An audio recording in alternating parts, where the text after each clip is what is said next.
G'day, how you going? Ianapolis here, your acrylic guru from Australia. Welcome to me video. Before we get started, I want to just get the sizes up on my canvas there in centimetres and inches, and also get some colours running up the screen there. So you got something to write down and follow along with, okay? Now, all my tutorials, they're designed for you to follow along with, okay? So watch the whole tutorial in full length so you know what's up ahead. All right, and it just gives you an idea to better plan your painting for this tutorial, okay? And I might make mistakes, and you probably don't want to make mistakes, so you know what to do and what not to do, all right? All right. Now, this is something I've been working on. I've designed this. I've been playing with just a few colours, and I've been mucking around with it, and I hope I've got it right. I've drawn myself out a bit of a sketch here, okay? So come on over here, and I'll show you what I've done to the canvas so far. Now, I've got my masking tape just giving me horizon here. I've got it a little bit under halfway because the main part is the sky. I want quite a big sky here, okay? And I want to get all the top half done, then I can concentrate on the bottom. So down here I've got my 2-inch synthetic brush. This is just an applicating brush, and I've got some black gesso. This is the black gesso artist medium. It's matte black. It's what I paint my easel board with. Now I'm grabbing this, and can you see that? Yes. And I want to grab some of the slow drying retarder, the medium. Now the retarder, that's what it's called, retarder. Retard means slow, to slow down, reverse. It's slowing down the drying time of our acrylic paint here, so I've got time to blend it. And we'll get the top half of the sky mapped in with this black. Now this black has the retarder in there, which is going to keep this wet longer, so we can blend our skies and mist and whatever else we want in our sky elements.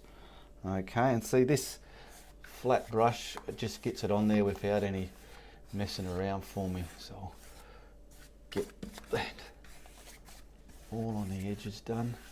Now I just want to massage it nice and straight so I've got a beautiful, lovely surface to work on. Now here's my little sketch that I drew out on my paper here. The moon will be somewhere in the middle, and the clouds are going to pan out, okay, and we'll have some growth here as well. So I want to grab my fan brush and load that up ready for the clouds. So I want some low clouds close to the horizon and then getting bigger as they go higher in the sky. So what are you doing, Ian? I'm going to put some clouds on. So what do we need?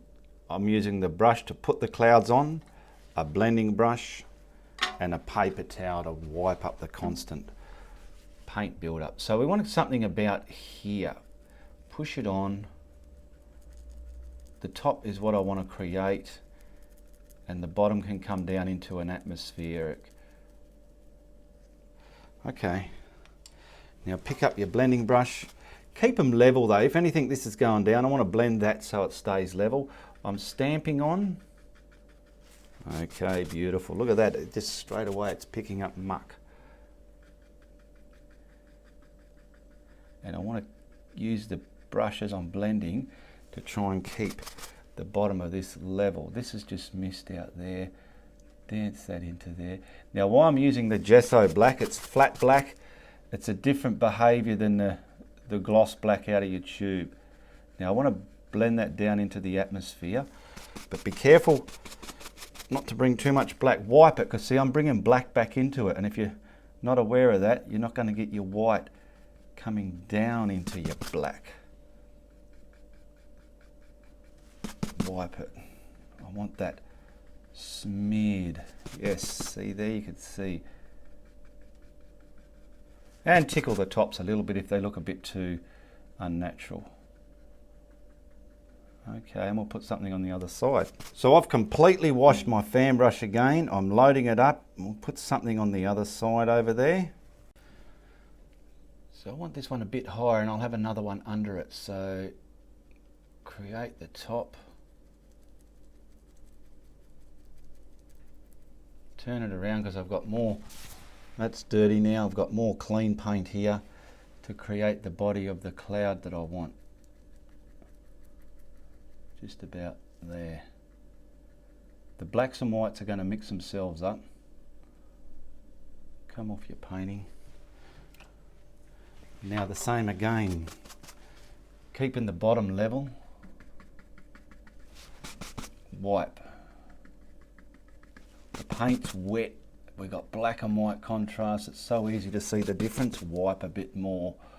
When you're doing a blue sky and a white cloud with some greys, it won't pick up this black. See, boom, boom. I just deliberately put that there.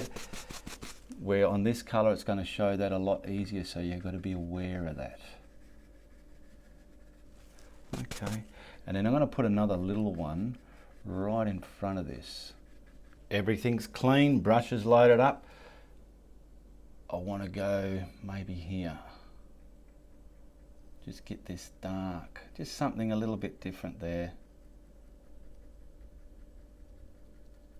That'll do, just something like that. Grabbing your blending brush again, leaving the hard, bright top surface or area of that, and just bring the bottom down. It's important to know where you're blending down and what lighter part you want to leave behind to create the illusion of clouds in front and behind of each other. Okay, pretty simple. All right, now we'll put some up in the sky. I've cleaned my brush. I'm going to have my moon about here, so I want some glare where the moon will be. So I'm just stamping on this white in a rough roundabout manner. Don't muck with this too much stamping on because you're going to turn it into grey. I'll throw that in the water. Now we want to blend this into glare. Like the mist you've seen me do in videos. If you've seen me do videos before, wipe your brush constantly, and you got to participate that out into the black sky there. Get it out there, get it out there, yeah. Now even this one can have some stars in it if you want. I didn't even think. Splatter some stars in it before you put all your clouds on, because the stars are behind clouds, not in front of them, remember? Okay, so we're getting our glare for the moon, who's going to be there.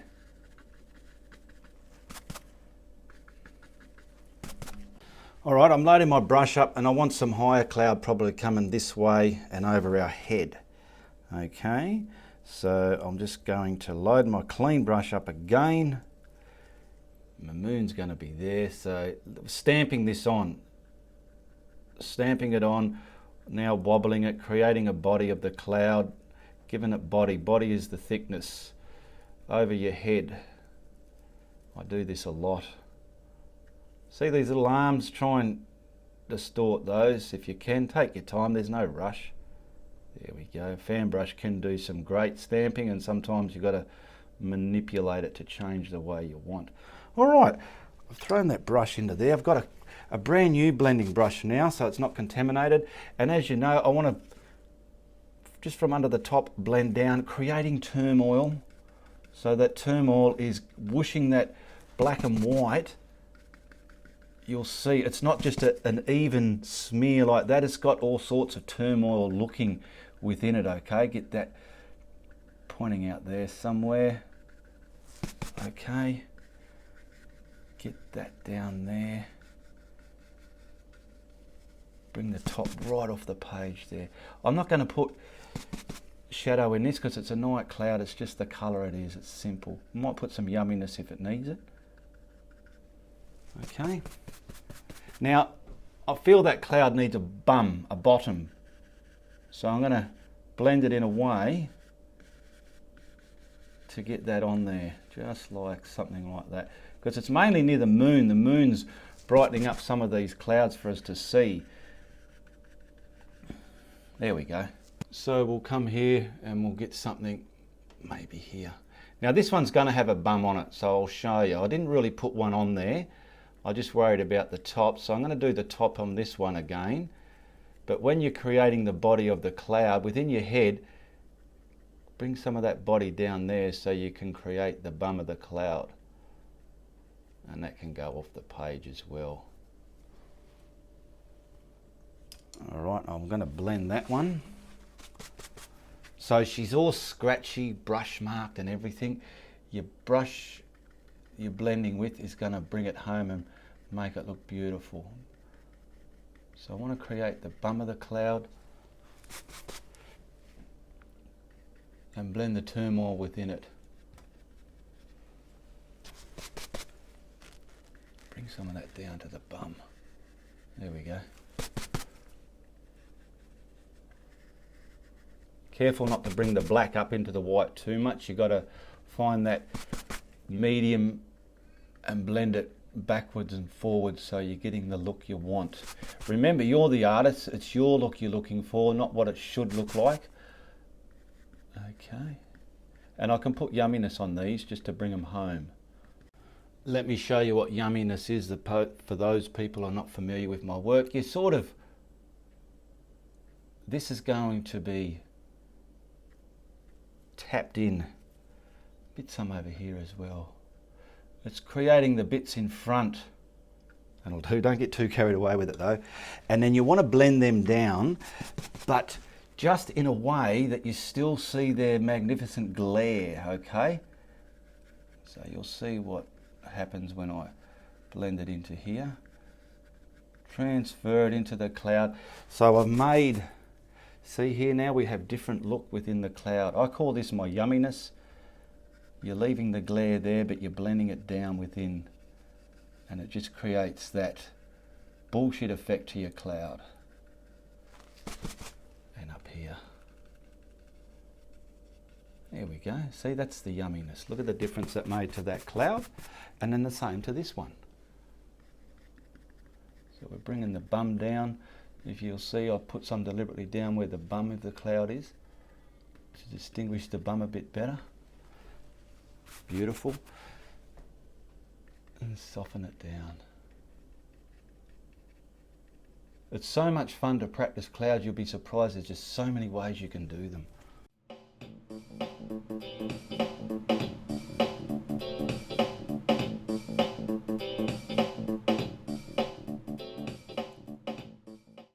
Okay, she's finished. I just want to give it a bit more of an artist.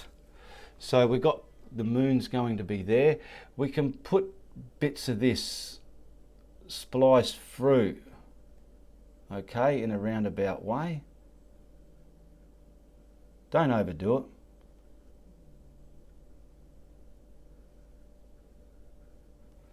These are just the alto cumulus clouds, and I'll put some whispery gap fillers here as well, just something there and maybe there.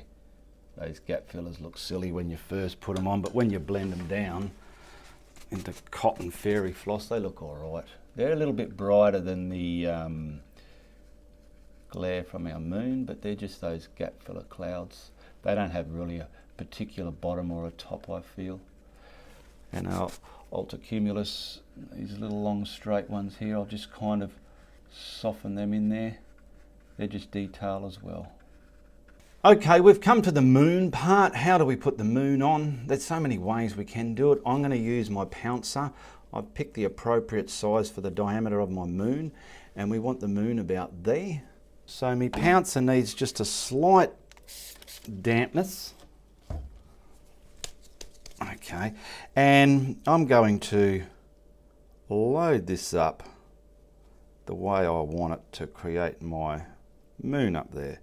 And also, I like to manipulate the paint once it's on the canvas with my finger. So I've loaded me pouncer up. Let's see if I got enough on there. I want my moon about here. So I'm going to, where are we? Put it on. A little bit of a twist and a wiggle. Good enough. Good enough. Look at that. Now, like I said with your finger, if you like it the way it is, leave it. But if you want to muck around like an artist, as all artists do, we can grab your, like your blending. I'm just using, now the rubber on my glove acts good. And I'm using it like the brush to blend. You just do what you feel. Oh, I'm picking up a bit of dark paint on my brush, on my thumb. Putting some of that in there. Wipe your finger like you do with a brush, And I'm just manipulating it into my wonderful, beautiful moon. Now I want to control where I put my stars, so I'm grabbing my liner brush and I'm just dampening it in water and getting some of the white paint, twisting it off so the tip's loaded. And I want to control where I put them now, so I'm just going to, there's no rush to get your stars in there. Just do them random. Okay.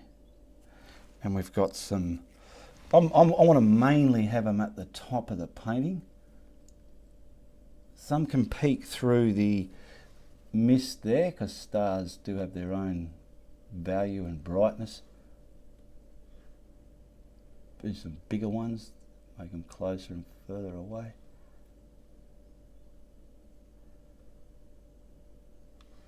Alright, I've given this lower half a dry where I need it to be. I'll pull this tape off now and we'll just start with the water. Now the water can have a blue tinge or keep it the same black and white. I'm going to keep it just the same, and I will put some lighter values in there.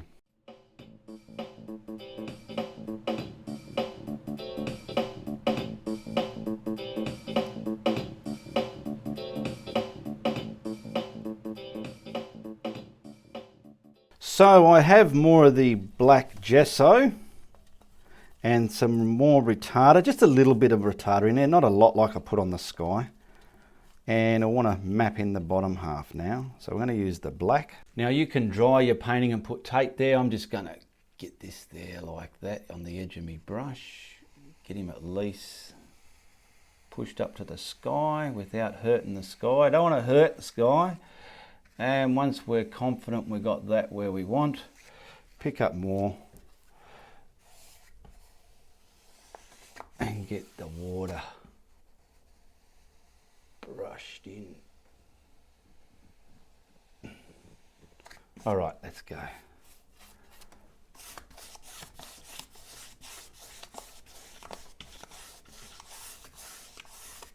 Okay, the water's brushed in. Work out where you want your lights and darks. I'm picking up some of the white now on the edge of my brush. And I want something maybe about, get some light bands in there. How's that? That'll do. Okay, the brush has still got a lot of black in it. Now we want to band that through the water. Beautiful. Oh, don't hit your clouds, Ian. Is it a lake? Is it the ocean? Who knows? It can be whatever. Now I want to grab me pouncer. Did I clean it or not yet? Not yet. I'll pick up some more of that white paint. Okay, I've just loaded it up. This is still wet. There's me moon. So I want to go keep it straight under you there. And just do that. Boom. Don't even think about it. Keep using your brush.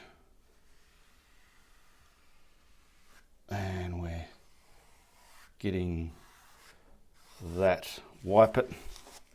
A lot of paint on there.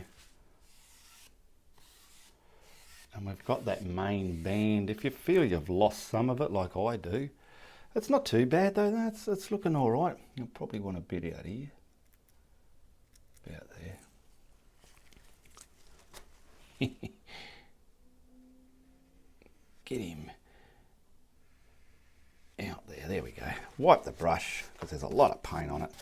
Just that same applicating brush. There we go. I'm happy with that. I'm not going to detail the water too much. Now I've got my cadmium yellow light and forest green. So we want to make up our emerald greens for here now. So don't put any white in this. Just keep it all the cadmium yellow light. That's a beautiful tint. It's still a bit,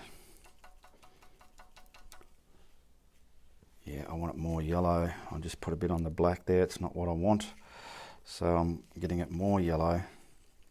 Yeah, I want a beautiful light yellow green. There we go. Okay, I've dampened the brush. Now I want to load it up, chisel it up onto the brush and keep these nice and straight sticks. And our middle, wherever you want your middle to start from, I'm going above and below the horizon line as I go. This is my main blocking shade.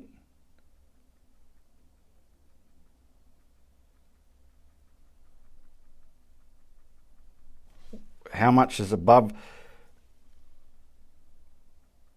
the waterline is what's going below it as well. Can't go wrong doing it this way. And I want to come higher and wider as I get to the edge. Careful not to contaminate this paint. I'm being careful not to get too much black within it. Okay. And then we're going to use a reflection pull down brush, as I like to call it, just to get our reflections in the water. You don't even need it. This is, if it's an ocean, you don't need it. But anyway, I'm going to use my, I'm going to put better tape on that. That was that low tack tape. Now I want to just carefully find the horizon line and just carefully, but straight, not wiggly, just carefully, carefully, carefully. And I want to do the same to the other side. So I've cleaned the brush.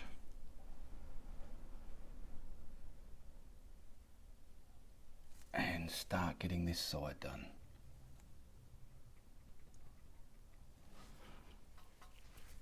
I'll start from over here. Oh, yep. You can always do the top half, take your time, do the top half, and then add the lower half in. It's totally up to you.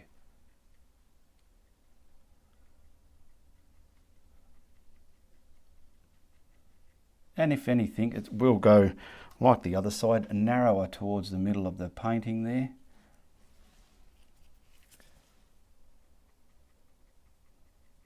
Get all this in.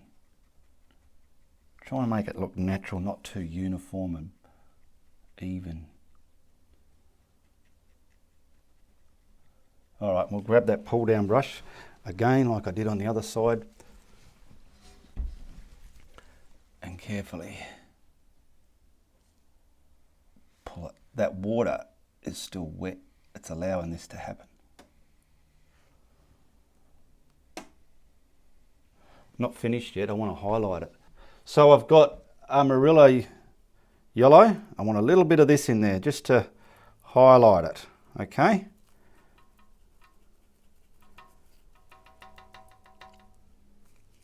Acrylamide yellow it is. So if anything, I'm looking for that very yellowy lime look.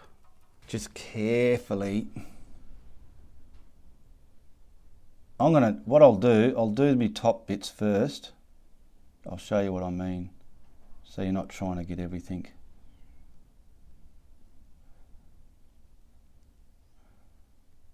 This is a good project.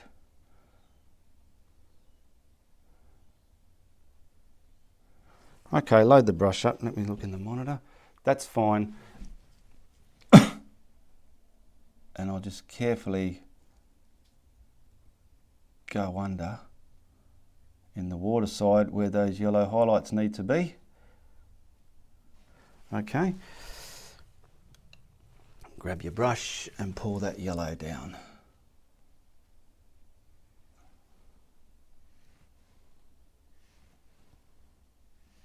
Okay. I've just done the same over this side, put the yellow highlight on. I want to carefully pull it down.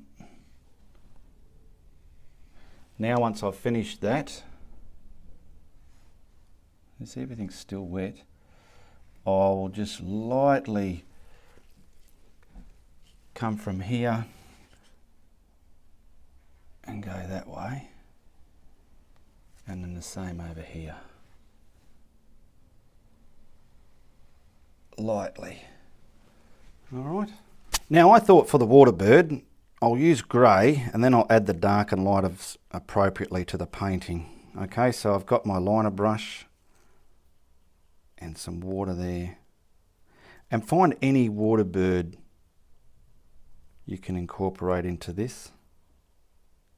I'll make a traceable. I'll make something for this one up. I'll make a traceable. There'll be in the links in the description below if you want this actual water bird. And I want him about here, but what I just realised, I want to dry this now. I want to blow dry this. No need for everything to be wet now. I want him...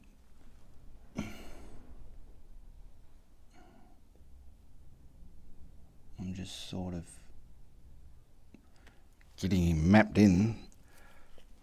I want his belly to be... certain parts need to just look right. Okay, that'll do. And a bit of a body. Okay, so we'll map that in.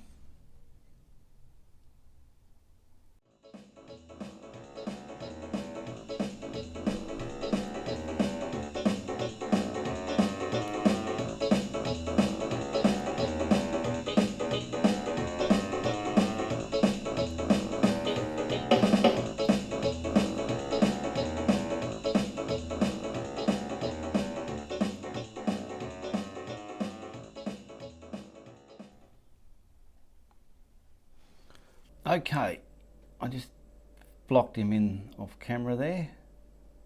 Now, I've just got some normal Mars black out of the tube. We'll mix up a bit of a darker grey.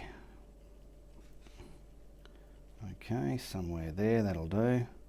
And we'll darken the appropriate areas that need to be darkened on this beautiful water bird. So I pretty much want to darken here.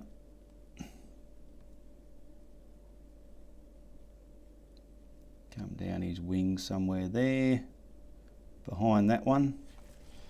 Where I can make that a little bit lighter. It's clashing with the background a bit. And then this one, I pretty much want coming all the way up here. I'm letting the brush stroke make the feathery lines within it. Just something. I'll probably detail this a little bit better once the camera's off. So yeah, up there. Uppy day up there, there we go. Uppy day, there you go. Oh, he fell down, uppy day. Love it. Alright, and I've got some other darker bits, so I'm just going to pick up some pure black and then darken in his tail here. And probably his beaky bits. Now I've pretty much finished the bird. I've put other darker elements on him. And now I'm going to get a bit of a shadow in the water there as well from the moon. Something like that. Let me look in my monitor. Is that looking reasonable? Yeah, it'll do.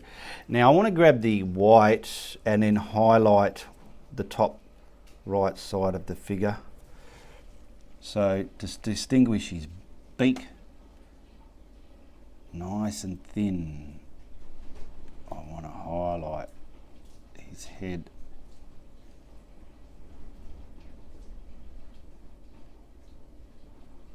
Try not to make these too big and blobby. Now those blacks that I put out on his wings there, I want to accentuate them with highlights, just so the bird's sticking out. His leg can be more white, I suppose. And I want the tip very fine if I can, a lot finer than what it is. That'll do. I'm not going to put an eye on him, he's in kind of silhouette-y. Bring that in front of there. Beautiful. Now I've got the white watered down with my liner brush, very gingerly and thinly, very horizontally. Within this glare of the moon, I want to put shimmer on there, like, but I've got to do this all the here. Some of them are little glitteringly dots, but you want these as thin as possible. Also, we can sink some of the reflections down by putting some of the most finest lines out here. The skinnier you can get these, it just brings your work home. I'll put some out here. I'm using my stick to get them nice and straight. I'll get that one back there, and it'll keep them all horizontal. Every time I'm doing a video and I've got to say horizontal, I have to tell my brain, is it vertical or horizontal? Horizontal. Then I say the word horizontal. Yeah. Anyway, we can keep doing that till the cows come home. I want to put some foreground foliage. So I'm grabbing my, that's like a filbert brush, a cat tongue filbert brush. And I want to map in the foreground there with this dioxine purple. I'll just detail the water a little bit. Now I just want something over this side here. So I'll just come over, bang, just like that. Get it nice and sharp on the edge there. Map it in. Map it in.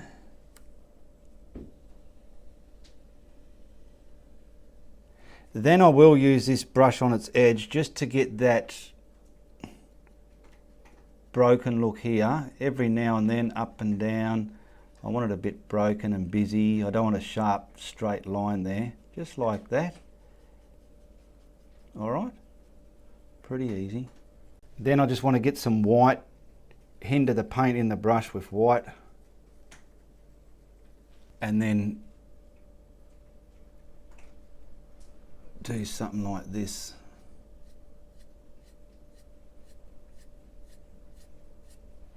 Well, now see what's going on there? It looks like a factory machine did that. You want to get rid of those lines. Make it look a bit artistic. A bit of white in that dioxine. Alright, now I want to grab some of that and just put a few cattails in there. I mean, we could have even kept to the same flavour as the green out there. Now I want to, a few little things just breaking down into the painting there. I've just used the lighter version of the dioxine purple there with white. Try and get these as skinny as possible. And when you've done a few, you can just grab this brush, ooze it on its side a bit, and make some fatter sausage areas, you know, like the cattail reeds. Pretty sure that's looking like it. There's so many ways you can do them. I'll show you another quick and easy way. Right, you load your brush up. Start skinny, push your brush down, and then pull it off again. Okay? Okay, we'll just finish this off, getting a few more scooted up there. If anything, I'm pushing them into the middle of the painting, but I'm doing a few that overlap the other way as well. Make sure your brush is very damp so the paint will transfer as sharply as possible, but without making it too opaque. Okay.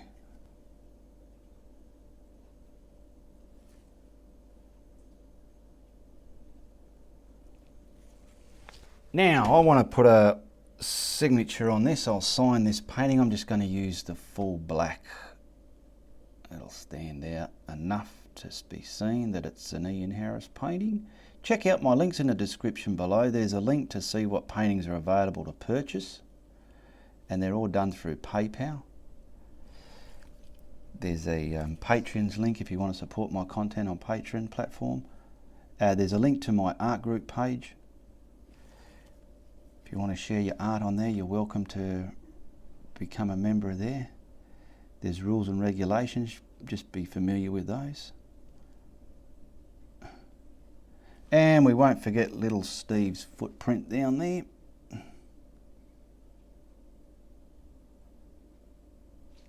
Just get my frame and put on there, see how it's going to look in this dark painting. Yeah, there we go. That's not too shabby. We've pretty much got a black and white night moon scene. We've just got some artistic green in the middle there and some purple at the foreground, all right? Very easy to achieve. Watch the video a few times and know what you need to learn more before you start doing the actual painting, all right? So I hope you enjoyed this exercise for beginners out there, and if you did, you tell your friends, all right? If you don't like what I'm doing though, you tell everybody. All the best, goodbye, good luck, and good on ya.